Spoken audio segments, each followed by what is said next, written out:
साथियों, कपिलवस्तु के राजा शुद्धोधन के दिव्य पुत्र का जन्म 563 ईसा पूर्व बैसाख पूर्णिमा को लुम्बिनी वन में हुआ। जब राजा ने नामकरण संस्कार का समारोह आयोजित किया तब उनका नाम सिद्धार्थ रखा गया। राजा द्वारा पूछे जाने पर कि इसका आने वाला भविष्य क्या होगा तो एक ज्योतिषी ने उनका हाथ देखकर बताया कि हे राजन, या तो आपका बेटा बड़ा होकर महान सम्राट बनेगा या फिर महान सन्यासी। ये बात सुनने के बाद सम्राट शुद्धोधन के हृदय को गहरा ठेस पहुंचा।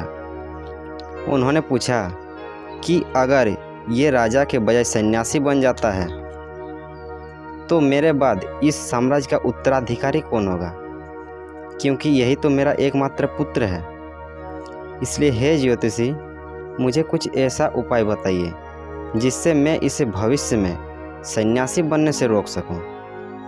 तो एक ज्योतिष ने बताया कि इसे सभी प्रकार के दुख तकलीफ़ों से दूर रखो, क्योंकि जब तक सिद्धार्थ को दुख का अनुभव नहीं होगा तब तक इसके मन में वैराग्य भी नहीं आएगा और इस प्रकार वह कभी भी गृह त्याग करके सन्यासी नहीं बनेगा।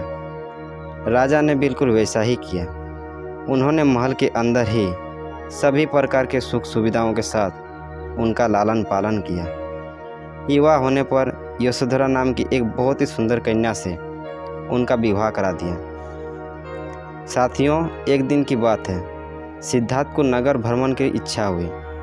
इससे पहले वे कभी भी महल के बाहर नगर भ्रमण के लिए नहीं गए थे। सम्राट द्वारा ऐसा प्रबंध करा दिया गया कि मार्ग में कोई भी ऐसा कष्टदायी दृश्य दिखाई ना पड़े जिससे राजकुमार सिद्धार्थ के हृदय को चोट पहुँचे और जिससे उनका मन वैराग्य की ओर आकर्षित हो। उस मार्ग पर सुंदर सुंदर युवक युवतियाँ खड़े थे जो राजकुमार के ऊपर पुष्प वर्षा कर रहे थे। जब सिद्धार्थ अपने सारथी छंदक के साथ नगर भ्रमण के लिए निकले तो उन्होंने एक वृद्ध व्यक्ति को लाठी टेकता हुआ धीरे धीरे चलते देखा। सिद्धार्थ ने पूछा, ये अजीब सा व्यक्ति कौन है और ये झुककर क्यों चल रहा है? सारथी ने बताया, राजकुमार, यह व्यक्ति बूढ़ा हो चुका है। अधिक आयु हो जाने के कारण उसका शरीर निर्बल होकर झुक गया है। इसी कारण वह लाठी का सहारा लेकर चलता है। आयु ने उसका चेहरा झुर्रियों से भर दिया है, इसी कारण वह असुंदर लगता है, अन्यथा वह भी कभी बहुत सुंदर रहा होगा। सारथी की यह बात सुनकर सिद्धार्थ ने पूछा, क्या सभी लोग वृद्ध हो जाने पर इसी प्रकार के हो जाते हैं? सारथी ने बताया, हाँ राजकुमार, यही सत्य है। इस सत्य का परिचय पाकर राजकुमार सिद्धार्थ का अंतर्मन कांप उठा। फिर वो आगे की ओर बढ़े तो उन्होंने एक रोगी व्यक्ति को देखा जो कांपता और कराहते हुए चल रहा था। उसे देख सिद्धार्थ ने पूछा, इस व्यक्ति को क्या कष्ट है? यह इस तरह करहा चिल्ला क्यों रहा है? तब सारथी ने जवाब दिया कि राजकुमार, यह व्यक्ति कभी शक्तिशाली रहा होगा, किंतु रोग ने इसे निर्बल बना दिया है और रोग के कष्टों के कारण यह व्यक्ति इस तरह करहा चिल्ला रहा है। सिद्धार्थ ने पूछा, क्या मुझे भी भविष्य में रोग होगा? सारथी ने बताया, हाँ राजकुमार, रोग राजा, रंक, छोटा बड़ा और स्त्री पुरुष किसी में भेद नहीं करता। यह किसी को अपनी चपेट में ले सकता है। फिर रथ आगे बढ़ा और इस बार उसने एक शव यात्रा जाते हुए देखा। सिद्धार्थ ने पूछा, इस आदमी को ऐसा सैया पर डालकर क्यों ले जा रहा है? सारथी ने बताया, राजकुमार, ये व्यक्ति मर चुका है। सिद्धार्थ बोले, मरना ये क्या होता है?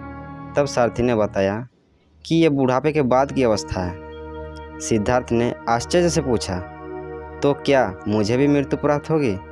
सारथी ने बताया, निश्चित रूप से राजकुमार, जिसने जन्म लिया है उसकी मृत्यु तो होनी ही है। फिर से रथ आगे की ओर बढ़ा और लास्ट में उसने वही देखा जो उसे देखने की मनाही थी। उसने गेरुए वस्त्र धारण किए एक व्यक्ति को जाते हुए देखा। सिद्धार्थ ने पूछा, ये प्रसन्नचित्त और तेजस्वी पुरुष कौन है? सारथी ने बताया, राजकुमार, ये सन्यासी है। इसने अपना घर परिवार सब त्याग दिया है।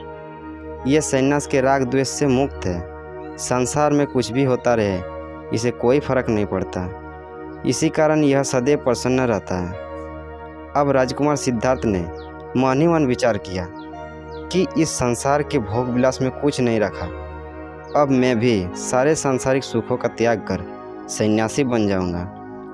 आखिरकार उस विद्वान एस्ट्रोलॉजर की भविष्यवाणी सही साबित हुई। उन्होंने कुछ दिनों के पश्चात आषाढ़ पूर्णिमा को गृह त्याग कर हमेशा हमेशा के लिए सन्यासी बन गए और निकल पड़े दिव्य ज्ञान की खोज में। सिद्धार्थ भ्रमण करते हुए सबसे पहले मगध पहुँचे। वहाँ तपस्या करने के बाद उदक रामपुत्र नामक ऋषि के आश्रम में जा पहुँचे, जहाँ सभी लोग उन्हें सिद्धार्थ की बजाय गौतम नाम से संबोधित करने लगे।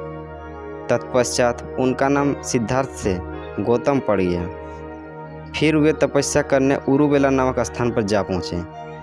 यहाँ उन्होंने 6 वर्ष तक निराहार रहकर कठोर तपस्या की, जिस कारण उनका शरीर हड्डियों का ढांचा बन गया था। इतना कठोर निराहार तपस्या करने के बाद भी उन्हें डिवाइन नॉलेज की प्राप्ति नहीं हो पा रही थी। जब गौतम ने विचार किया, इस तरह तो मैं भूख से मर जाऊंगा, लेकिन सिद्धि की प्राप्ति नहीं होगी। एक दिन सुजाता नाम की एक शूद्र ग्वाले की कन्या ने गौतम के सामने एक पात्र में खीर रख दिया ताकि वे इस खीर को ग्रहण करें। निसंकोच होकर गौतम ने अल्प मात्रा में खीर ग्रहण किया, जिससे उनके मन को संतुष्टि मिली। उसके बाद वे एक पीपल वृक्ष के नीचे घोर तपस्या करने बैठ गए। लगातार 7 दिन और 7 रात गौतम एक पीपल के वृक्ष के नीचे ध्यान अवस्था में बैठे रहे। आखिरी रात बैसाख पूर्णिमा थी। बहुत कठोर तपस्या के बाद अंततः उस रात्रि को गौतम को दिव्य ज्ञान की प्राप्ति हुई। दिव्य ज्ञान की ज्योति उनके अंतर्मन को आलोकित करती प्रतीत हुई। तभी उन्हें शाश्वत सत्य के दर्शन हुए। उनके सारे संशय और भ्रम नष्ट हो गए। मन को असीम शांति की प्राप्ति हुई और अब वे सिद्धार्थ से भगवान गौतम बुद्ध बन गए। जिस पीपल वृक्ष के नीचे गौतम को बोध की प्राप्ति हुई, उसे बोधि वृक्ष कहा गया, जो कि बिहार के बोध गया में आज भी प्रेजेंट है। उन्होंने बौद्ध धर्म की स्थापना की। देश विदेशों में अनेक ऐसे उपदेशों का प्रचार किया जो मानव जाति को एक दूसरे से प्रेम, सद्भाव, दया और भाईचारे का संदेश देते थे। इन्हीं संदेशों से प्रेरित गौतम बुद्ध की अनेक कथाएं आज भी प्रचलित हैं, जो मानव को असीम ज्ञान की ओर प्रेरित करती थी। साथियों, एक्चुअली सनातन धर्म के ग्रंथों में ऐसा कहा गया है कि भगवान गौतम बुद्ध कोई और नहीं बल्कि स्वयं भगवान विष्णु का ही अवतार है, जो भ्रष्ट हो चुकी मानव जाति को अहिंसा का पाठ पढ़ाने के लिए अवतरित हुए थे।